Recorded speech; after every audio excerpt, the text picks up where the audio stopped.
The success of digital computing has brought us something extraordinary, digital abundance. And we all love that. Today, we can instantly download almost any book, song, movie, or scientific idea ever created. But despite this explosion of digital abundance, humanity still suffers from analog scarcity, material scarcity, as we cannot eat a PDF, we cannot stream an antibiotic, and we cannot ask AI to synthesize food out of thin air. The physical world remains scarce, and because of that, human beings still fight over resources and energy, and land, food, and infrastructure.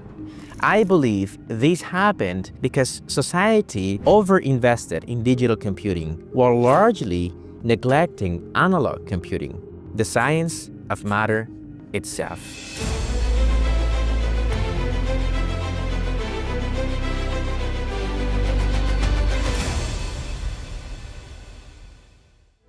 At StringCubed, we are here to change that. We're working on the other side of the equation, not the digital computing world, but the analog computing world, because that forgotten space has the potential to bring material abundance to humanity if we invest in it and develop it properly. I believe the key to material abundance is a technology platform capable of allowing any healthy human being to grow their own food, build their own home, generate electricity from the sun by themselves, store energy, manufacture tools, and even terraform their own living space. And yes, I mean that literally. Most people do not realize that the majority of planet Earth is neither owned nor populated by humans.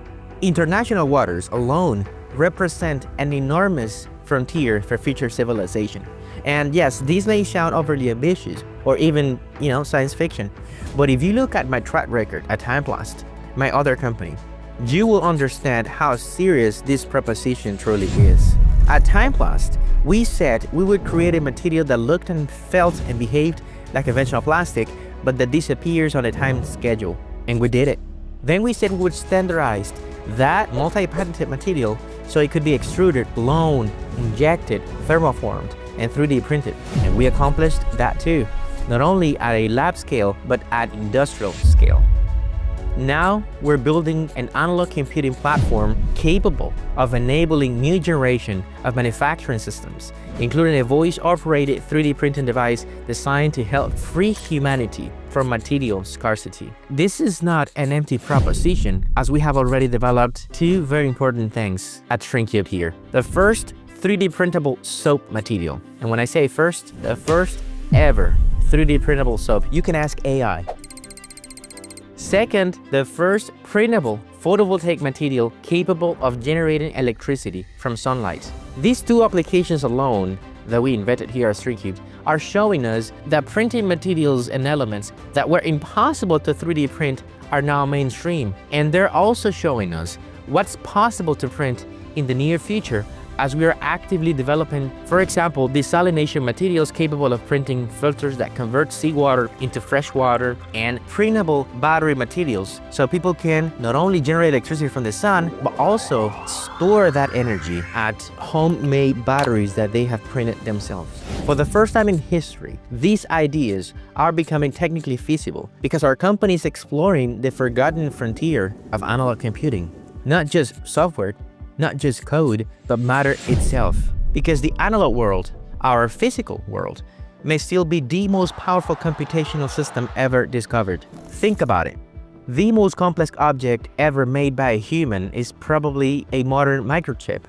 Billions of transistors, patterns etched at the scale of nanometers, a cathedral of logic built by machines for machines. And yet, it's still simple compared to the best the analog world can bring. Because for a baby to see, really see, millions upon millions of cells must assemble perfectly, not once, not by accident, but every time. The human eye forms from scratch. Retinal cells specialize over 100 million light receptors, rods for darkness, cones for colors. They all wire themselves to million nerve fibers that learn how to speak to the brain at the same time. No blueprint stored on a server, no software update, no debugging phase. It just emerges. A microchip is designed.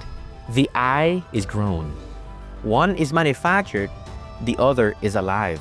And that difference matters The digital world is extraordinary. It will bring speed, scale, efficiency, and yes, success. We're already seeing that. But there's a danger in believing that complexity lives only in code. Because the analog world, functional materials and chemistry, biology, matter, operates in a universe far richer than binary. Not ones and zeros, but gradients, feedback loops, and time, decay, adaptation. If we leave behind the analog world, we don't become more advanced. We become narrower. Because the battle for the future isn't just about faster chips. It's about remembering that the most powerful technology, the greatest complexity ever witnessed, was never invented. It was discovered and rediscovered every time we look in the mirror. Thank you.